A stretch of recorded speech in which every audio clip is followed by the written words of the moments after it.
Bueno, vamos a iniciar con este tema que ha encendido la alarma y pues las organizaciones han planteado esta situación que también es necesario poderlo abordar. Las infecciones de transmisión sexual, específicamente como la sífilis y la gonorrea, han mostrado un incremento que es preocupante en nuestro país, particularmente entre las personas del rango de edad de los 20 a 50 años. Según datos del Ministerio de Salud, estos casos se han disparado debido a factores como el nulo uso de preservativos durante las relaciones sexuales. Los datos reflejan una alarmante falta de conciencia sobre la importancia del uso de preservativos como una herramienta clave para prevenir no solo embarazos no deseados, sino también las infecciones de transmisión sexual potencialmente consideradas graves. Entonces, es necesario que podamos abordar esta problemática por el incremento que se ha dado a conocer de los casos y también la importancia entonces aquí de poder plantear el tema de educación sexual. Y creo que por ahí viene mucha de la situación, ¿no? La educación sexual, el que se puede informar, la importancia entonces también de los preservativos, Fernando, como bien apuntaba, no solamente para evitar embarazos no deseados, sino por este tema de enfermedades. Y es una situación que te he de decir, hay personas que ya están activos en el tema sexual y desconocen toda esta situación. Entonces también esa ignorancia que existe, pues bueno, es un detonador y es un punto también de vulnerabilidad para una persona que pueda contraer este tipo de infecciones. Totalmente de acuerdo contigo. Mira, Guatemala tiene una característica y es que cuando hablamos del bono demográfico joven, es hoy la fortaleza de nuestra sociedad para que, hablando en temas macroeconómicos, pueda generarle al país un mejor resultado de acá a por lo menos unos 15 años plazo. Eso no va a ser una realidad. Vas a retrotraer el avance de nuestra sociedad si el bono demográfico joven, que son estos patojos realmente que deben tener en su cabeza prepararse académicamente, prepararse laboralmente, empezar a ser productivos lo antes posible, y eso va aparejado a que empiezan a tener cierta libertad económica, ¿verdad? No hay nada más bonito que el primer salario, que el primer sueldo, la primera plata que te entra por tu trabajo. Y esto entonces te permite tener ya cierto pensamiento de independencia. Yo puedo hacer lo que yo quiera, puedo ir a donde yo quiera, puedo invitar a quien yo quiera, y ese invitar a quien yo quiera ya automáticamente te trae el hecho de involucrarte en una relación con una persona. Entonces, en estas relaciones normalmente va a suceder el intercambio entre la pareja de intimidad.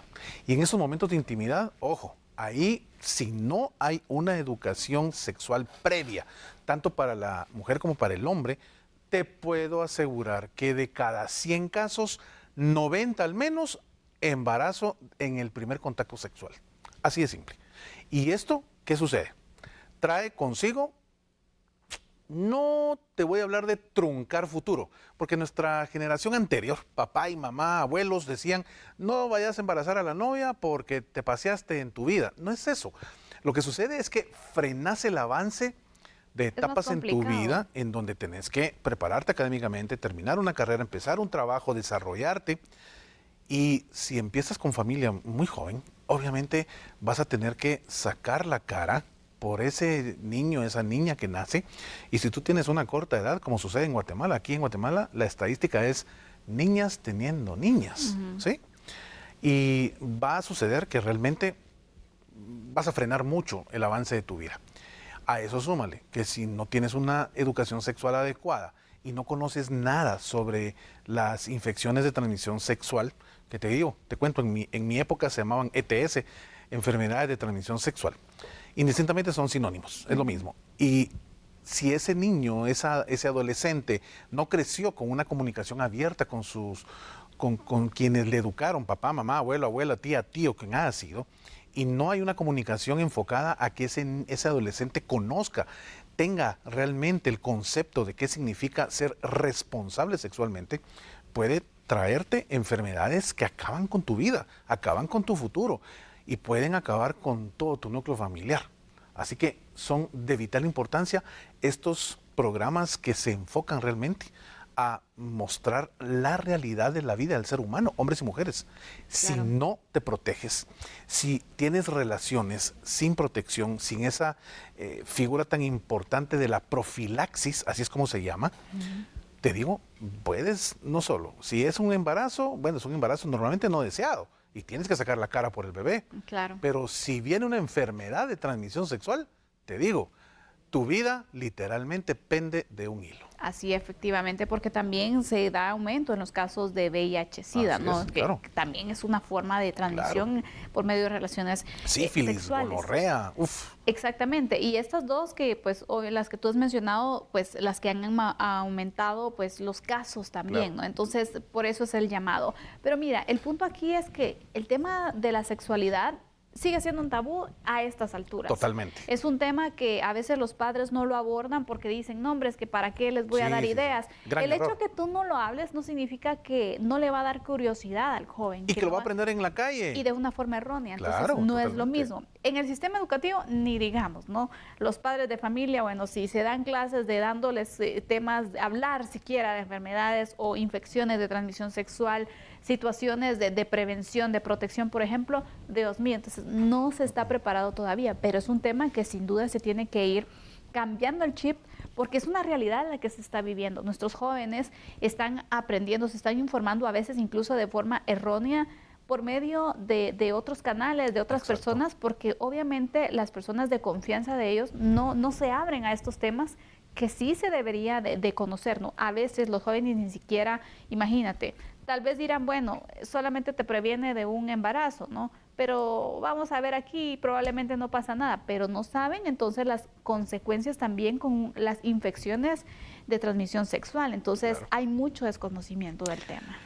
A ver, yo me voy a atrever a hacerles una pregunta a nuestros amigos y amigas televidentes. A ver, ¿cuál es su respuesta? ¿Dónde aprendió usted todo lo que al día de hoy conoce de relaciones sexuales? ¿Dónde lo aprendió? ¿Lo aprendió con la comunicación abierta, activa, con su núcleo familiar, con su papá, su mamá, la generación que le antecede, quien le haya criado?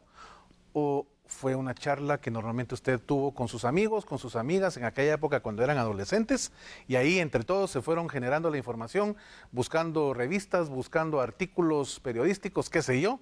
Y entonces ahí estuvo el autoconocimiento. Fuimos autodidactas. Esa es la realidad de un país como Guatemala. Y sigue siendo, Bernardo. Y la mayoría, estoy 100% seguro que contestaron, igual como yo contesté, pues, naturalmente con mis amigos, porque no tenía esa comunicación tan directa, y sobre todo con tanta confianza con mi mamá, que fue quien me crió, y obviamente pues con el círculo de amistades, muchachos, ¿y qué es esto? ¿Y cómo es aquello? ¿Y esto acá? Miren lo que dice aquí, miren esto. Creo que tenemos que romper, como tú bien dijiste, ese tabú. Es un tabú en nuestra sociedad. Y hablar de ese tema, creo yo que al día de hoy todavía le crispa los nervios a papá y mamá en casa. Tenemos que romper realmente ese paradigma y empezar a ser agentes de cambio con esa comunicación. Definitivamente, Fernando. Mira, vamos hablando de cambios generacionales también y te digo, mi caso no está lejos del tuyo, es exactamente lo mismo. Y veía una situación donde incluso como padres también tienes el reto, ¿no? De poder cambiar esta situación, pero cada vez vas viendo que las generaciones se van adelantando un poco más. Y te preguntas, bueno, ¿en qué momento es el adecuado? Creo que como padres también nos tenemos que ir preparando para cuando llegue ese momento o ver cuál es el momento oportuno también para ir hablando de esos temas con nuestros hijos, porque va pasando. Y con esto quiero cerrar. Justo, pues hace unas semanas hablaba con una amiga de eso, que ya tiene un hijo adolescente, y me dice, mira, preparándome para poder hablarle, un joven de 16 años. Estaba sufriendo también. Ajá, me estuve investigando, leyendo y la forma, y cuando dije, ya estamos preparados y vamos a hablar, nos dice, eso ya lo sé. Claro. Y se dan cuenta que estaba activo sexualmente y ellos esperando un momento adecuado. Entonces te preguntas, ¿cuál es la edad correcta?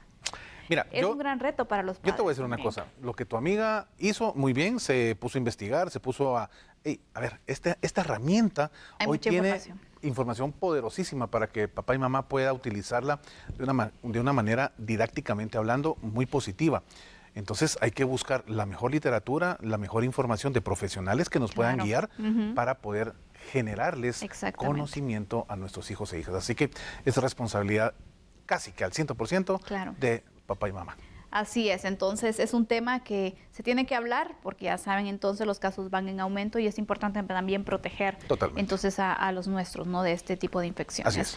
Vamos cerrando así el análisis. Gracias por acompañarnos con este tema también y pues Fernando, siempre es un gusto poder estar contigo en este espacio, poder tratar estos temas tan variados y bueno, muy acertados también tus análisis. Que tengas una muy buena noche. Sandy, buenas noches, qué gusto verte como siempre, amigo y amiga televidente. Muy buen descanso.